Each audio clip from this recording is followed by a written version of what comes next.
The wine glass hit my face before the first course was cleared. A dark splash of red bloomed across my dress, warm liquid trailing down my collarbone. Judith Kingsley sat poised across the table, her arm already lowering, her expression as composed as if she had just passed the salt. "That's to disinfect a poor girl," she said, calmly wiping her fingers with a linen napkin, "and to remind you that marriage into this family comes at a cost. A $200,000 dowry. Consider it an entrance fee." I sat frozen. The room fell into a stunned silence, except for one person. Daniel, my fiancé, laughed, a low, amused chuckle. "Come on, Mom," he said with an indulgent smile. "You really had to do the wine thing again?" "Again?" Judith smirked. "It's tradition, darling.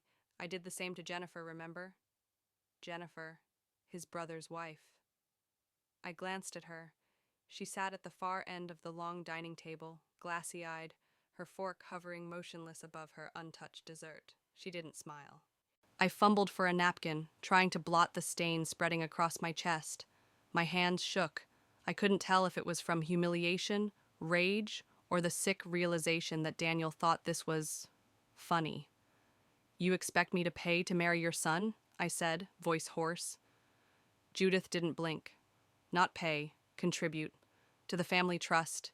You run a successful tech company, don't you? Surely this is manageable." Across the room, Daniel was already scrolling through his phone. That was the moment I knew. I was sitting at a table that didn't see me as a partner. I was an acquisition, a transaction. Let me rewind. I'm Madeline Rivera, 28. I built my company, Nexora Solutions, from a second-hand laptop in a one-bedroom apartment in Somerville. I coded the first prototype of our predictive logistics engine between 11 p.m. and 3 a.m. while working 2 part-time jobs and juggling student loans. It took 2 years of ramen dinners, client rejections, and sleepless nights before we landed our first big deal. By year 4, I had a team of 35 and clients across 3 states. By year 5, we were profitable, scalable, and on the radar of Kingsley Industries, a major player in aerospace manufacturing. They were looking for a more agile software system to manage component inventory. We delivered. I never dealt with Judith or her husband directly, just procurement officers and the CIO. The contract made up about 20% of our annual revenue. Significant, but not irreplaceable. Then came Daniel. We met at a fintech conference in San Diego. I was giving a demo on supply chain prediction algorithms.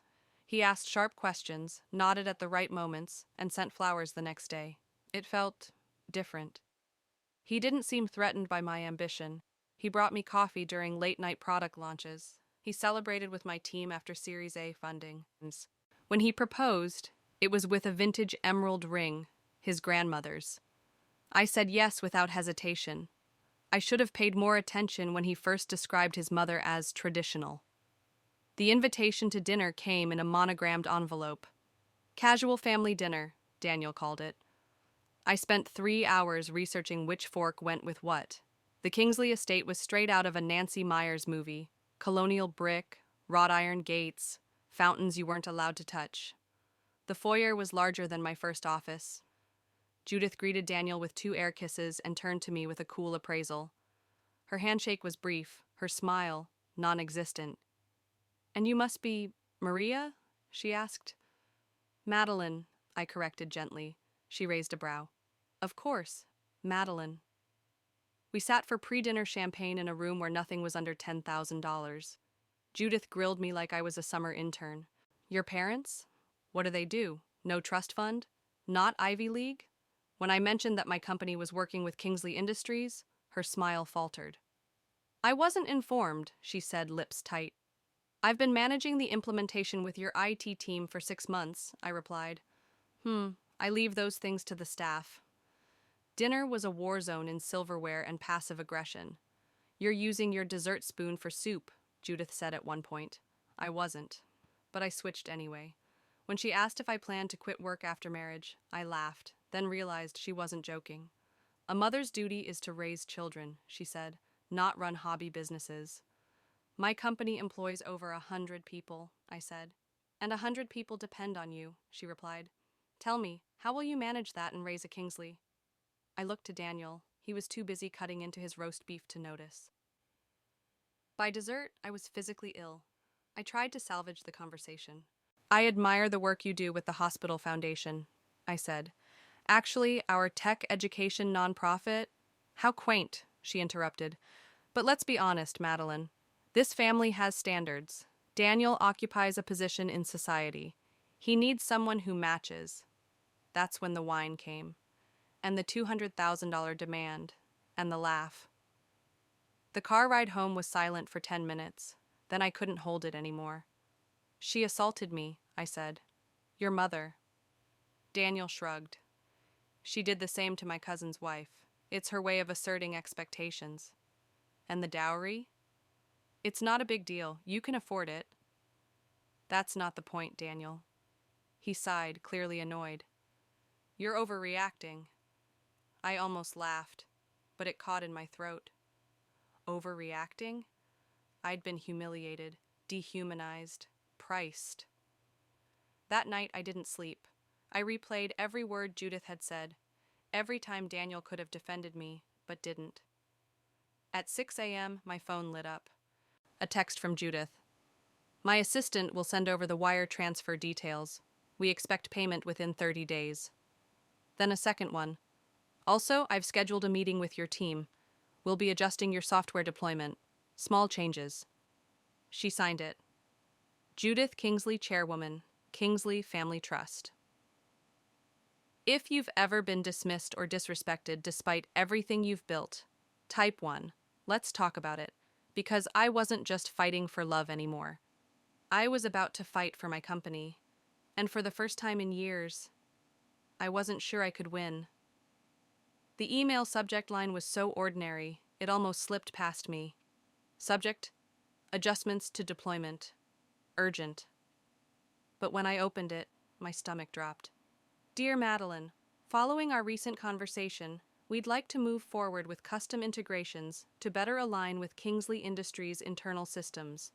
Attached is a document outlining 37 proposed changes. We expect your full cooperation by end of week. Judith Kingsley.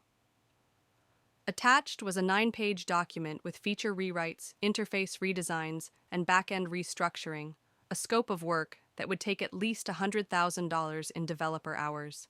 None of it had been budgeted, none of it had been approved, and she wanted it done in 4 days. I sat at my desk staring at the screen, my hands numb on the keyboard. Outside my office window, the Boston skyline glinted under the early sun, but inside me, the panic had begun to churn. I forwarded the email to Rachel, my COO and oldest friend in the company. A second later, she walked in with her laptop. This is a trap, she said, blunt as always. I know. Rachel dropped into the chair across from me. This isn't business. This is leverage. Judith is trying to force your hand. Make the dowry seem like the cheaper, easier option. I leaned back, exhaling. And if we refuse? She'll torpedo the contract. She wouldn't dare. That's 20% of our revenue. Rachel looked at me like I already knew the answer. You've seen how she operates, Mads. The wine wasn't a warning. It was a preview. By noon, the team was buzzing with confusion. Judith had scheduled a surprise alignment session with our engineers. She showed up with her CIO, 2 consultants, and a list of complaints worded politely, but laced with legal overtones. This feature doesn't meet our needs, she said, tapping the touchscreen of her tablet with a manicured nail. Surely you can be more flexible. After all, this is a family partnership now, isn't it? I clenched my jaw. I'd be happy to consider minor tweaks, I replied, but this scope goes far beyond our original agreement.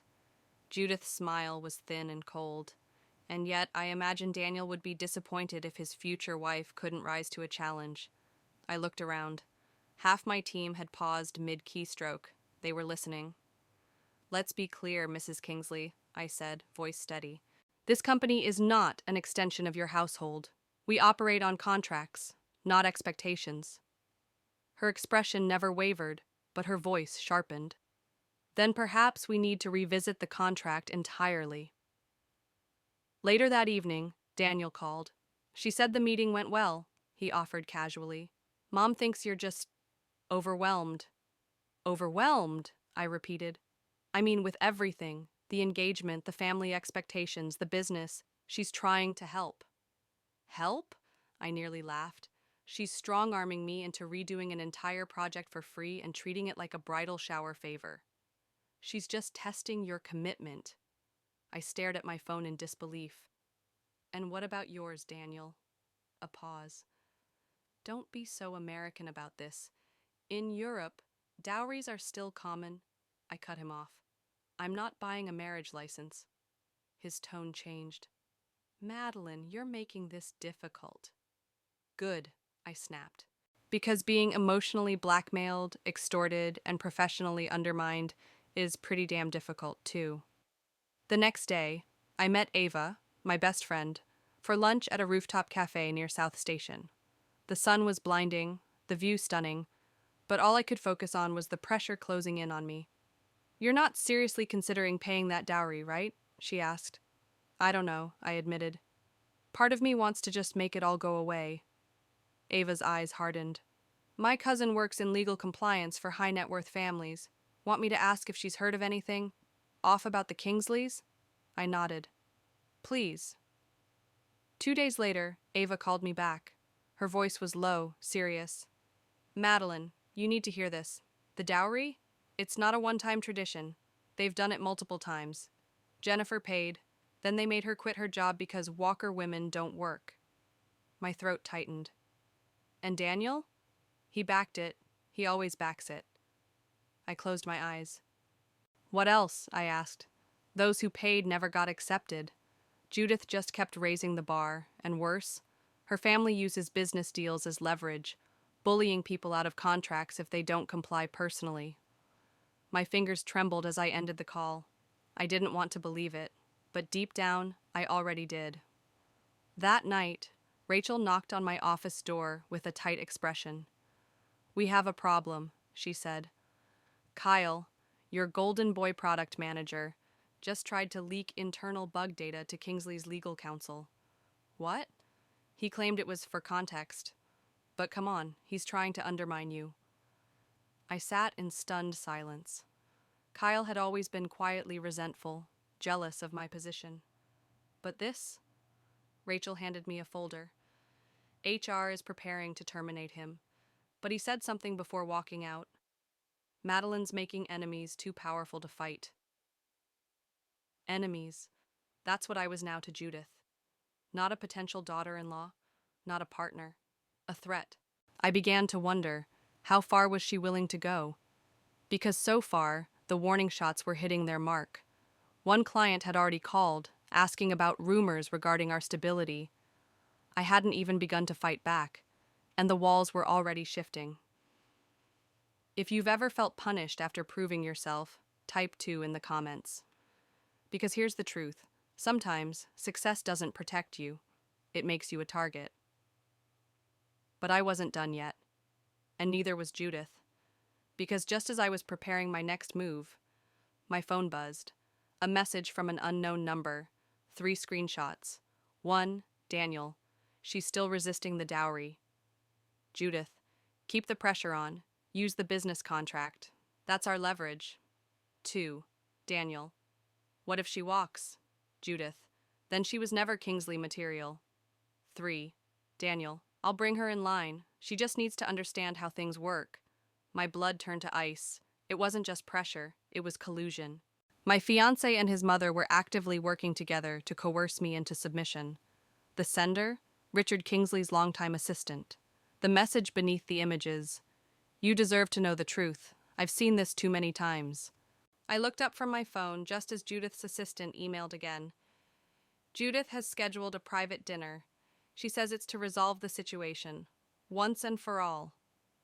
I stared at the screen. A dinner, an ultimatum, one final move, before they tried to burn down everything I'd built. The call came from my operations manager at 6:12 a.m. I was brushing my teeth. By the time I picked up, she'd already left a voicemail. Madeline, urgent. Harrington Corp just pulled out. Said they're hearing rumors about Nexora's financial instability. We need to talk. I didn't need a guess to know where those rumors came from. Judith was making good on her threat. My hands trembled as I lowered the toothbrush, foam still on my lips.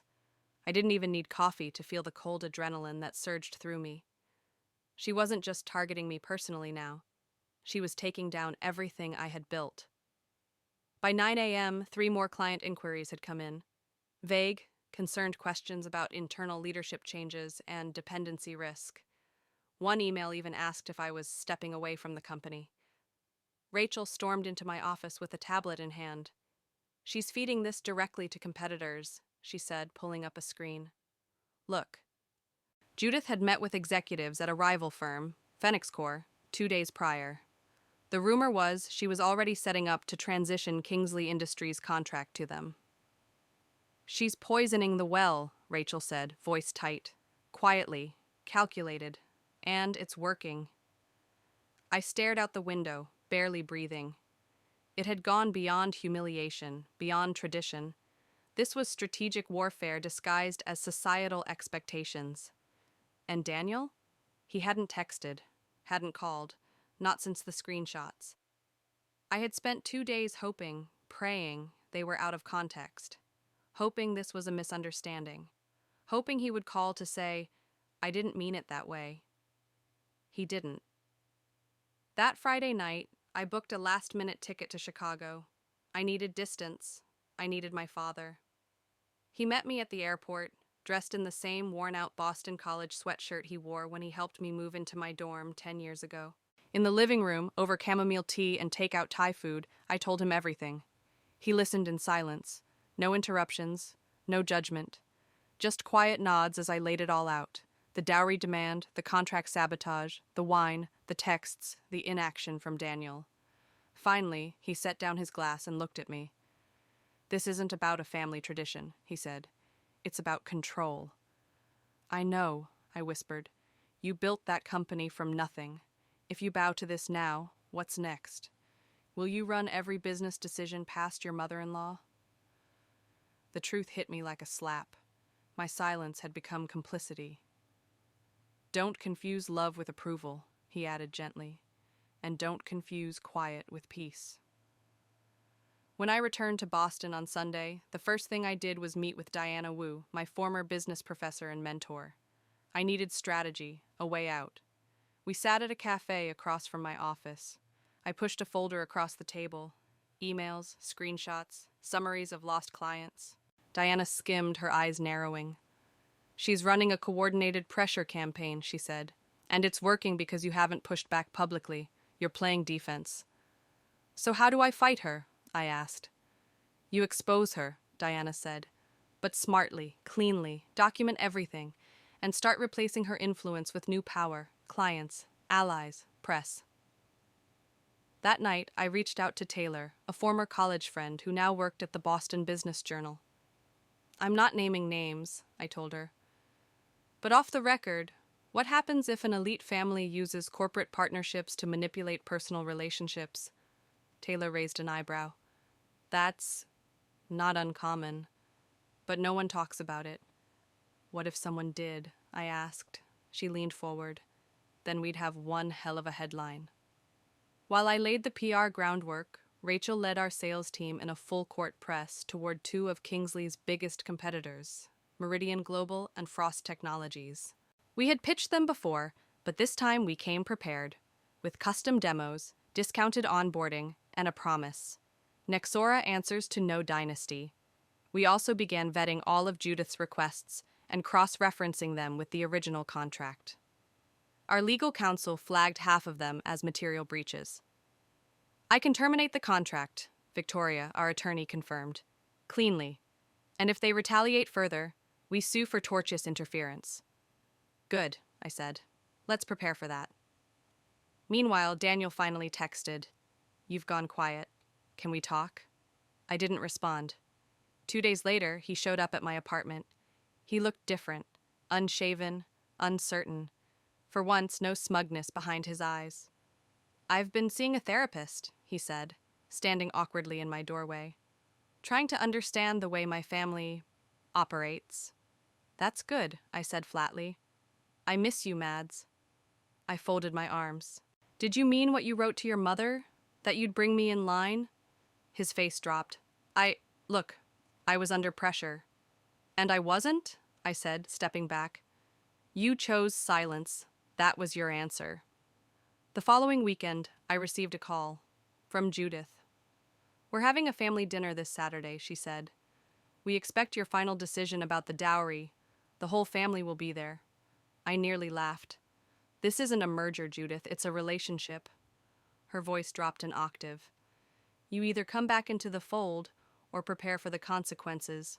Social, financial, professional. I've already started, I said, and hung up. The dinner was every bit the performance she promised. A long mahogany table, perfectly arranged crystal, Daniel's brother William, his wife Jennifer, Uncle George, Aunt Patricia. Each of them took turns testifying how their dowries had been investments, proof of loyalty, an entrance fee to legacy. Jennifer's eyes were hollow. Margaret, the aunt's wife, didn't speak unless asked. They weren't wives, they were employees. Then came Daniel. He took my hand, smiling like nothing had happened. We all want you in the family, he said gently.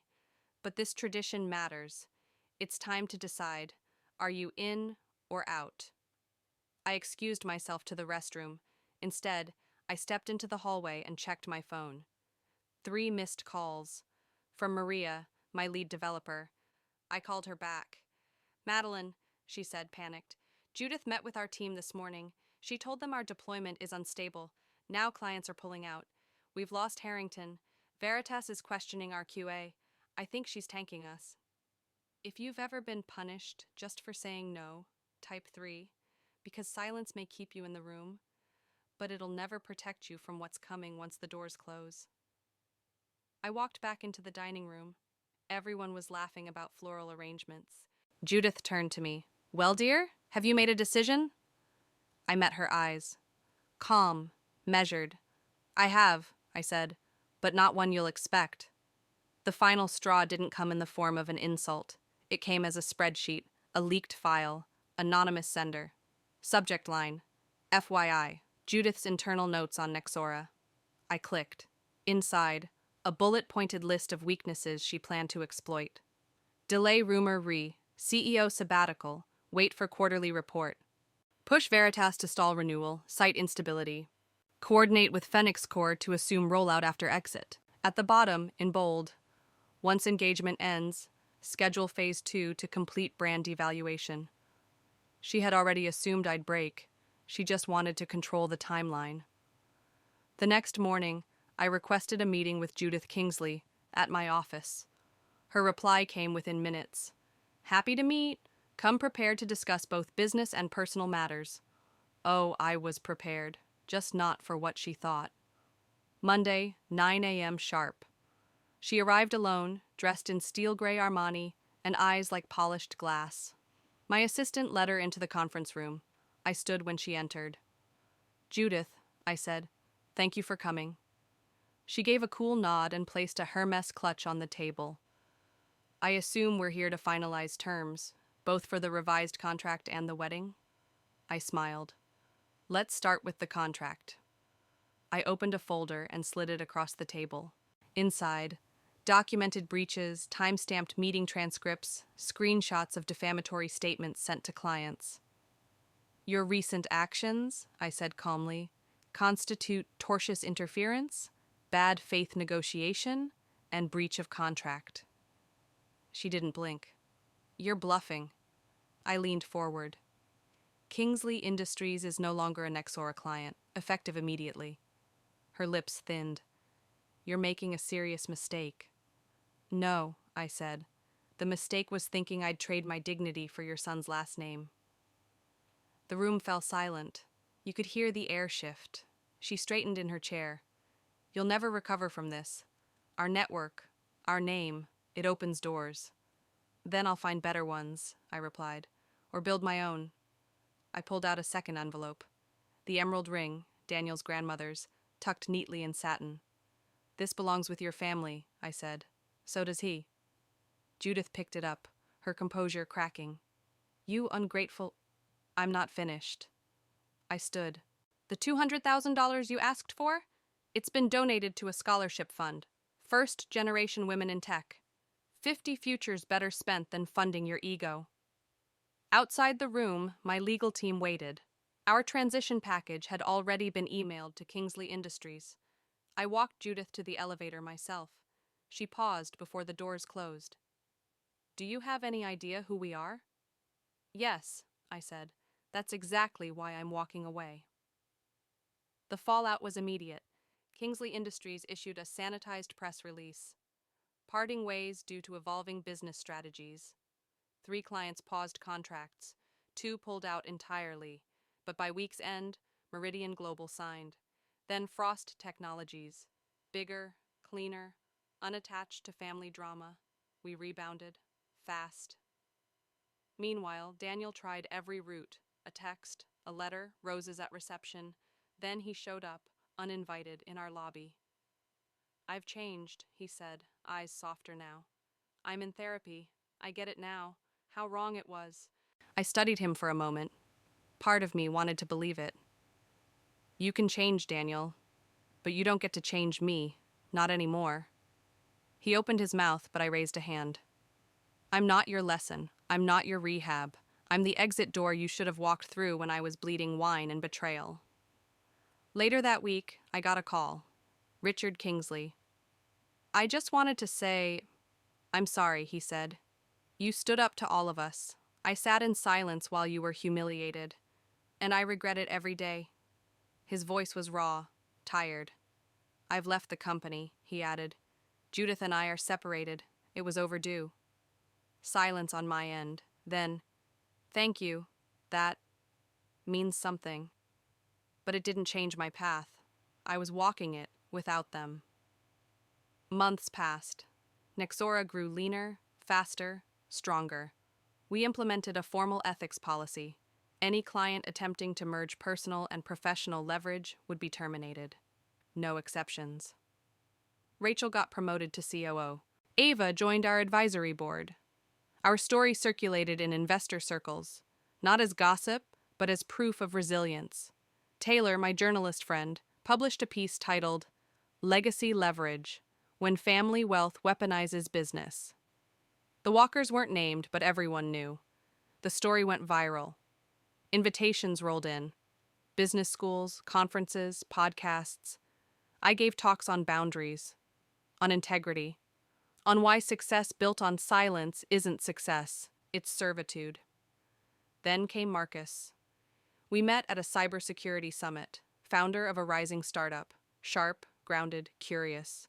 When I shared my story, he didn't flinch. He just said, that's their loss and my gain. It wasn't a line. It was the first time someone saw my worth without weighing it. A year after the confrontation, I stood at a gala, accepting an award for innovation in ethical tech leadership. Out of the corner of my eye, I spotted Daniel. He walked over during cocktail hour, a new woman on his arm, blonde, polished, docile. You look well, he said. You too. Awkward pause. Then, she still talks about you, you know. My mom. You're the only one who ever stood up to her and won. I smiled. No, I said. I just refused to lose myself. Because in the end, it wasn't about the $200,000. It was never about the ring, or the contract, or the approval. It was about what I refused to pay for, my silence, my dignity, my future. If you've ever had to walk away from something that came with a price tag too high for your self-worth, type 4. Because your boundaries aren't obstacles. They're the foundation of everything you're meant to build.